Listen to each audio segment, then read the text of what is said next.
আসসালামু আলাইকুম। এটিএন বাংলা সংবাদে সবাইকে স্বাগত জানাচ্ছি। আসিফুর রহমান সাগর। শুরুতেই বিআরবি কেবলস সংবাদ শিরোনাম। মাস্ক পরা বাধ্যতামূলক ও বেশি সংক্রমিত এলাকায় লকডাউন সহ 18 দফার সুপারিশ প্রধানমন্ত্রীর কাছে পাঠানো হয়েছে বললেন স্বাস্থ্যমন্ত্রী। এখনো থমথমে পরিবেশ ব্রাহ্মণবাড়িয়ায়। হেফাজতে ইসলামের তাণ্ডবের প্রতিটি ঘটনায় মামলা হবে বললেন চট্টগ্রাম রেঞ্জের ডিআইজি।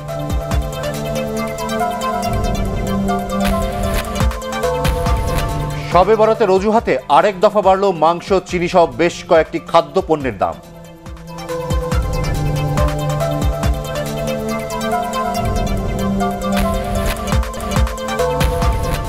এবং পবিত্র শবে বরাত আজ। সৌভাগ্যের রজনী মনে করে শাবান মাসের দিবাগত রাতটিতে ইবাদত বন্দেগীতে কাটাবেন মুসল্লিরা।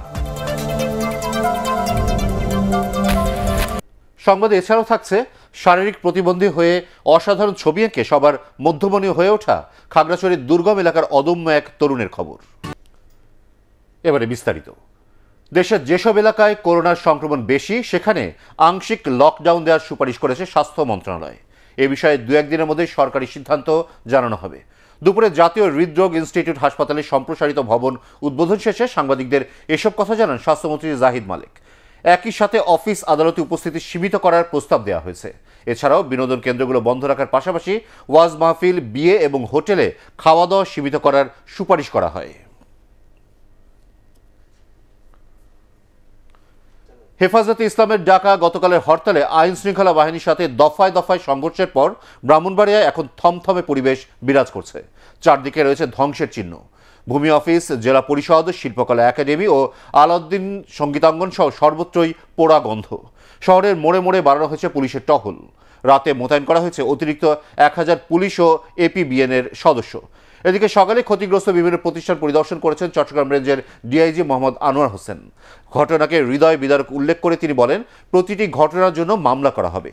একই সাথে বিষয়টি তদন্তের জন্য অতিরিক্ত ডিআইজি জাকির হোসেনকে প্রধান করে 3 সদস্যের একটি কমিটি গঠন করা হয়েছে। আগামী 7 কার্যদিবসের মধ্যে তাদের প্রতিবেদন জমা দিতে বলা হয়েছে। সহিংসতার প্রায় 13 ঘন্টার পর গতরাত 10টা থেকে ব্রাহ্মণবাড়িয়ার সাথে সারা দেশের ট্রেন চলাচল স্বাভাবিক হয়। গতকাল হেফাজতে ইসলামের হরতালের সময় আইন শৃঙ্খলা বাহিনীর সঙ্গে সংঘর্ষে 2 জন নিহত হয়। পুড়িয়ে দেওয়া হয় সরকারি অনেক অফিস ও বেশ কয়েকটি বাড়িঘর। ঘটনাগুলো ঘটছে প্রত্যেকটা নিয়েই তো মামলা হবে। আমরা বিভিন্ন জায়গায় যে গতকালকে যে ধ্বংসাত্মক কার্যকলাপগুলো হয়েছে এগুলো পরিদর্শন করছি, দেখছি। এটা একেবারেই হৃদয় বিদারক। আমাদের একটা থানা পুড়িয়ে দেওয়া হয়েছে, এখানে একটা একাডেমিকে পুড়িয়ে দেওয়া হয়েছে, আরো বিভিন্ন জায়গায় বিভিন্ন ধরনের ধ্বংসাত্মক কার্যকলাপ হয়েছে। আমরা দেখছি এবং প্রত্যেকটারই আইনগত ব্যবস্থা গ্রহণ প্রক্রিয়াধীন। শবে বরাতে আরেক দফা বাড়ল চিনি, তেল সহ বেশ কয়েকটি পণ্যের দাম। মূল্য বাড়ার তালিকায় রয়েছে মাংস ও ইফতারের উপকরণও। তবে পেঁয়াজ ও আলুর দাম স্থিতিশীল বলে জানিয়েছেন বিক্রেতারা। আরো জানাচ্ছেন রাবেয়া আক্তার সুবর্ণা। রমজান মাস শুরু হতে বাকি 2 সপ্তাহ। ক্রেতাদের অভিযোগ, এর আগেই চড়া নিত্য পণ্যের বাজার। শবে বরাতে চাহিদা বেড়েছে ছোলা, তেল, ডাল, চিনি, আটা, মাংসসহ বিভিন্ন পণ্যের। জেনিফা আলম শবে বরাতে ইফতারের উপকরণ কেনায় বাজারের এক দোকান থেকে অন্য দোকানে ছুটছেন। অনেক ঘুরেও সাশ্রয়ী দামে কিনতে পারছেন না প্রয়োজনীয় পণ্য। সবাই কিছু না কিছু স্পেশাল করতে চায়, কিছু স্পেশাল এই যে ডালের হালুয়া বা গোশ, রুটি, কিন্তু দিন পরে দিন এরকম এমনভাবে দামটা বেড়ে যাচ্ছে। 1 সপ্তাহের ব্যবধানে বাড়ছে খোলা ও প্যাকেটজাত চিনি। কেজিতে 2 থেকে 3 টাকা বেড়ে এ পণ্য বিক্রি হচ্ছে 70 টাকা দরে। বিক্রেতারা বলছেন, রোজার আগে মজুদ কমে যাওয়ায় কিছু পণ্যের দাম বাড়ছে। আজকের বাজার রেট চলছে আপনার ছোলা হইলো 70 থেকে 75 টাকা, চিনি হইলো 70 টাকা, ময়দা হইলো আপনার 90 টাকা, আর আটা হইলো আপনার 70 টাকা। সবজির পসরা নিয়ে ক্রেতার অপেক্ষায় বিক্রেতারা। এরই মধ্যে টমেটো, শসার দাম বেড়েছে। তবে চাল, আলু ও পেঁয়াজের দাম স্বাভাবিক রয়েছে। কেজি প্রতি 5 টাকা কমেছে পেঁয়াজের দাম। সবরাতের কারণে আজকে তারা মুরগি, পোলাও, বিরিয়ানি, এরপর হালুয়া, রুটি, আবিজাবি ইত্যাদি খাইব। এই জন্য সবজির কোনো ক্রেতা নেই। রাজধানী বাজারে গরুর মাংস 580 থেকে 600 টাকা এবং খাসির মাংস বিক্রি হচ্ছে 550 থেকে 900 টাকা কেজি দরে। চড়া মুরগির বাজারও। একটা মুরগি নিতে আসলে 400-500 টাকা পড়ে। আপনি সেটা তো সবাই দ্বারা সম্ভব না যে একটা মুরগি নিয়ে খাওয়ার জন্য। প্রতি সবরাতে 15টা 16টা বিক্রি করি, এখন 3টা কাটছি, এই 3টাই বিক্রি করতে পারতেছি না। পবিত্র রমজান মাসে যেন কৃত্রিমভাবে পণ্যের দাম বাড়ানো না হয়, তাই রমজানের বাজারে নিয়ন্ত্রণে টিসিবির পণ্য মাঠে আনা সহ সরকারকে মনিটরিং করার আহ্বান জানান ক্রেতারা। রাবেয়া আক্তার সুবর্ণা, এটিএন বাংলা, ঢাকা। সমস্ত শক্তি দিয়ে হেফাজতে ইসলামকে প্রতিহত করতে 14 দল নেতাকর্মীদের প্রতি আহ্বান জানিয়েছেন আওয়ামী লীগের উপদেষ্টা পরিষদের সদস্য তোফায়েল আহমেদ। রাজধানীতে কেন্দ্রীয় 14 দলের ভার্চুয়াল আলোচনায় তিনি বলেন, হেফাজতে ইসলাম দেশের রাজনীতির জন্য অশনি সংকেত। হরতালের নামে হেফাজতে ইসলামের যারা রাজপথে নেমেছিল তাদের অধিকাংশই জামায়াত কর্মী বলে মন্তব্য করেন আওয়ামী লীগের সিনিয়র এ নেতা। রাজনীতিতে আজকে যেটা শুরু হয়েছে এটা কিন্তু একটা অশনি সংকেত। এটা যদি আমরা স্টপ করাতে না পারি, আমাদের সমস্ত শক্তি নিয়ে নামতে হবে। আমরা যত কিছু করি না কেন, যতভাবে কাউকে খুশি করার চেষ্টা করি না কেন, ওই মাদ্রাসাকে আমি পাশের ডিগ্রি দিয়ে যাই করি না কেন, এরা কিন্তু তাদের রাজনীতির দর্শন থেকে সরবে না। তারা যেখানে আছে সেখানেই থাকবে, তাদেরকে খুশি করার কোনো সুযোগ নাই। স্বাধীনতার সুবর্ণ জয়ন্তীতে সরকারের নিরীহ মানুষের রক্ত ঝরিয়েছে বলে অভিযোগ করেছেন বিএনপির মহাসচিব মির্জা ফখরুল ইসলাম আলমগীর। এর জন্য ক্ষমতাসীনদের বিচারের মুখোমুখি হতে হবে বলে হুঁশিয়ারি দেন তিনি। গত কয়েকদিনে হেফাজতের কর্মসূচিকে কেন্দ্র করে দেশের বিভিন্ন স্থানে হতাহতের ঘটনার প্রতিবাদে জাতীয় প্রেসক্লাবের সামনে আয়োজিত সমাবেশে এসব কথা বলেন মির্জা ফখরুল। তিনি অভিযোগ করেন, রমজানকে সামনে রেখে আবারও নিত্যপণ্যের দামের লাগামহীন ঊর্ধ্বগতিতে অসহনীয় হয়ে পড়েছে জনজীবন। স্বাধীনতা দিবসের দিনে 50 বছর পুরো হওয়ার যে দিন, সেই দিনে তারা বাংলাদেশের মাটিতে সাধারণ মানুষের রক্ত ঝরিয়েছে। গত 3 দিনে ব্রাহ্মণবাড়িয়া, ঢাকা এবং চট্টগ্রামে মানুষের যে প্রাণ গেছে, এই জন্য এই সরকার সম্পূর্ণভাবে দায়ী। এই সরকারকে অবশ্যই জনগণের কাছে জবাব দিতে হবে এবং রক্তের ঋণ শোধ করতে হবে। পবিত্র শবে বরাত আজ শাবান মাসের 14 তারিখ দিবাগত এই রাত্রিকে সৌভাগ্যের রজনী হিসেবে পালন করেন মুসলমানরা। এ রাতে মহান আল্লাহ তাআলার বান্দাদের জন্য অশেষ রহমতের দরজা খুলে দেন। এই উপলক্ষে বাইতুল মোকাররম জাতীয় মসজিদ সহ দেশের সব মসজিদ ও মাদ্রাসায় ওয়াজ মাহফিল এবং দোয়া মোনাজাত অনুষ্ঠিত হবে। মহিমান্বিত এই রাতে মুসলমানরা পরম করুণাময়ের অনুগ্রহ লাভের আশায় নফল নামাজ, কোরআন তেলাওয়াত, জিকির আসকারে মগ্ন থাকবেন। এ সময় অতীতের পাপের জন্য ক্ষমা ও ভবিষ্যৎ জীবনের কল্যাণ কামনা করে মোনাজাত করবেন তারা।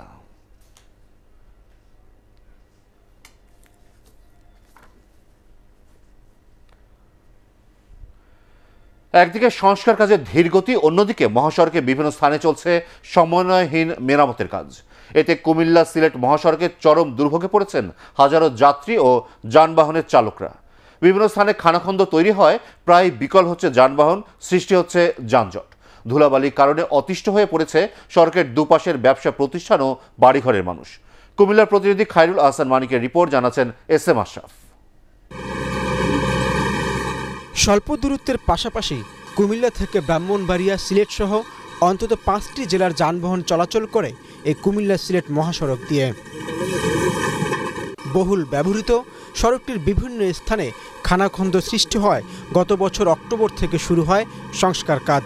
জেলার বুড়িচং উপজেলার দেবপুর থেকে মুরাদনগর উপজেলার কোম্পানিগঞ্জ পর্যন্ত বেশ কয়েকটি স্থানে চলমান এ সংস্কার কাজ শেষ হওয়ার কথা ছিল এ মাসেই।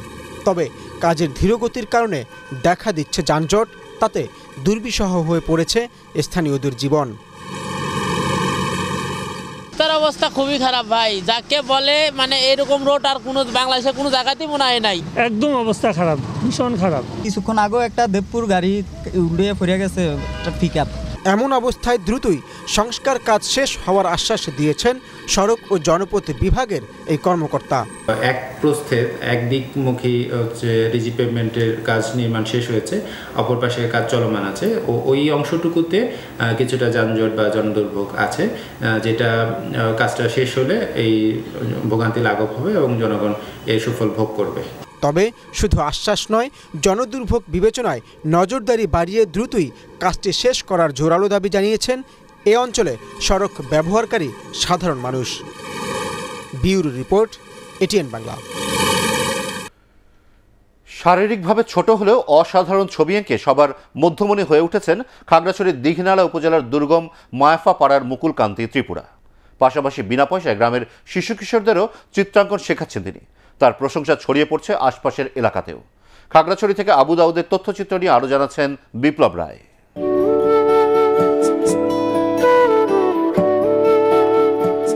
মায়াফা পাড়ার জমচাষী মহেশ্বর ত্রিপুরার 6 ছেলেমেয়ের মধ্যে সবার ছোট মুকুলকান্তি ত্রিপুরা। উচ্চতা মাত্র 4 ফুট 2 ইঞ্চি।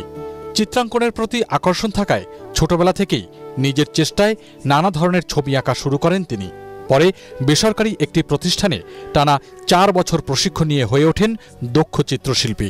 মুকুল ত্রিপুরা জানান, গুরুত্বপূর্ণ অনেক ব্যক্তি ও প্রাকৃতিক সৌন্দর্যের পাশাপাশি এঁকেছেন খরা, বন্যা আর দুর্ভিক্ষের নানা ছবি।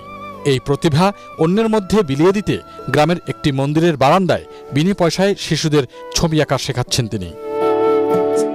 আর্থিক সঙ্গতি না থাকায় বর্তমানে শহরে কয়েকটি টিউশনি করে পাওয়া সম্মানী দিয়ে দীঘিনালা কুজেন্দ্র মল্লিকা কলেজে পড়াশোনা করছেন এই চিত্রশিল্পী।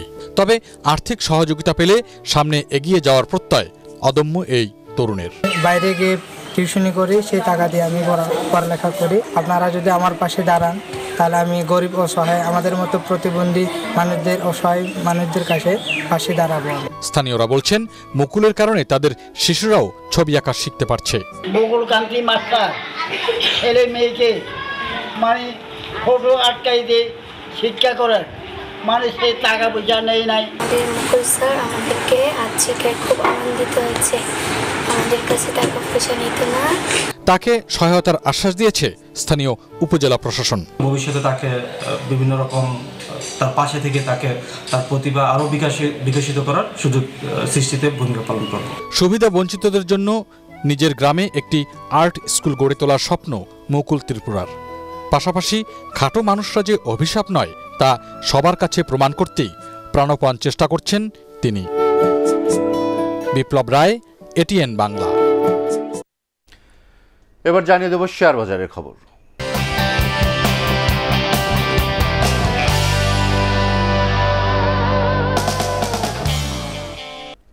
ওয়ান ব্যাংক লিমিটেড 31 ডিসেম্বর 2020 সমাপ্ত হিসাব বছরে বিনিয়োগকারীদের জন্য 11.5% লভ্যাংশ ঘোষণা করেছে। এর মধ্যে 6% নগদ ও 5.5% বোনাস লভ্যাংশ। সমাপ্ত বছরে কোম্পানির শেয়ার প্রতি মুনাফা হয়েছে 1 টাকা 57 পয়সা, আগের বছর ছিল 1 টাকা 82 পয়সা।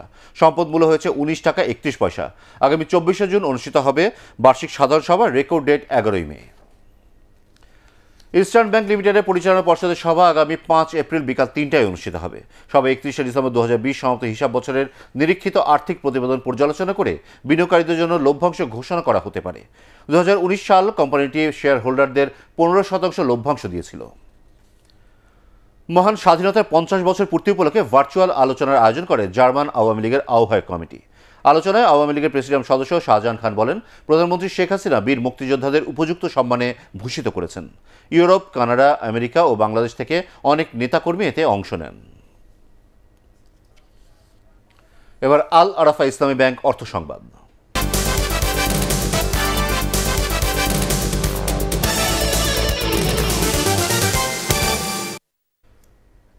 ইসলামী ব্যাংক অফিসার কল্যাণ সমিতির উদ্যোগে আন্তঃজোন ক্রিকেট টুর্নামেন্ট 2021-এর ফাইনাল ম্যাচে সিলেট জোনকে 21 রানে পরাজিত করে চ্যাম্পিয়ন হয়েছে খুলনা জোন। শনিবার সাভার বিকেএসপি মাঠে বিজয়ীদের মাঝে পুরস্কার বিতরণ করেন ব্যাংকের ম্যানেজিং ডিরেক্টর ও সিইও মোহাম্মদ মুনিরুল মাওলা। এ সময় ব্যাংকের additional managing director Omar Faruk Khan, deputy managing director Mosharraf Hossain, Islami bank officer কল্যাণ সমিতির সভাপতি AKM মাহবুব মোর্শেদ, সাধারণ সম্পাদক ASM রেজাউল করিম সহ ব্যাংকের অন্যান্য কর্মকর্তাবৃন্দ উপস্থিত ছিলেন।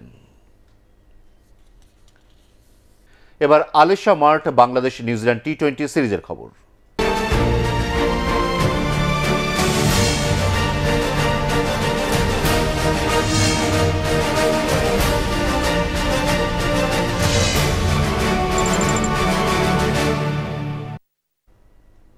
তিন ম্যাচ সিরিজের দ্বিতীয় T20-তে কাল নিউজিল্যান্ডের মুখোমুখি হবে বাংলাদেশ। সিরিজের সমতা ফেরার আশা নিয়ে সফরকারী দল অবস্থান করছে নেপিয়ারে। সেখানেই ম্যাকলিন পার্কে বেলা 12টায় মাঠে নামবে একের পর এক পরাজয়ে বিধ্বস্ত টাইগাররা। কোচ রাসেল ডমিংয়ের অধীনে আজ প্রস্তুতিতে নামবেন মাহমুদুল্লাহ রিয়াদ, লিটন দাসরা। তবে শুধু ব্যাটিং বোলিংয়ে ব্যর্থতার কারণ খোঁজা নয়, সফরকারীদের ভাবনা ফিল্ডিং নিয়েও। 3 ওয়ানডের পর টি20তেও ক্যাচ মিস আর বাজে ফিল্ডিং ভুগিয়েছে বাংলাদেশকে। সিরিজের টিকে থাকতে এ ম্যাচে জয়ের বিকল্প নেই মাহমুদুল্লাহ রিয়াদের দলের সামনে। এবার জানিয়ে দেব পার্টেক্স খেলার খবর।